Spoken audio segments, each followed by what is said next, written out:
پاکستانی اداکارہ زارا نور عباس حال ہی میں کراچی کے علاقے نارتھ کراچی میں باحجاب خاتون کو ہراساں کرنے کے واقعے پر پھٹ پڑیں۔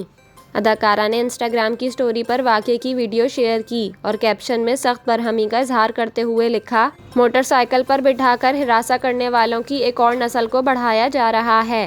زارا نور نے لکھا، بچے کٹ پتلی ہوتے ہیں، جو ان کے سامنے کیا جائے وہی اپناتے ہیں، اور یہ بائیک پر بیٹھا شخص اس بچے کے لیے مثال بن رہا ہے۔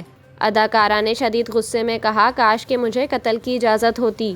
زارا کے علاوہ اداکارہ سجل علی، مریم نفیس اور دیگر شوبز ستاروں نے بھی اس واقعے کی مذمت کی ہے۔ واضح رہے کہ حال ہی میں سوشل میڈیا پر ایک ویڈیو وائرل ہے جس میں موٹر سائیکل پر بچے کو لے کر گھومنے والے شخص نے گلی میں چلتی ہوئی باحجاب خاتون کو دن کے اوقات میں ہراساں کیا۔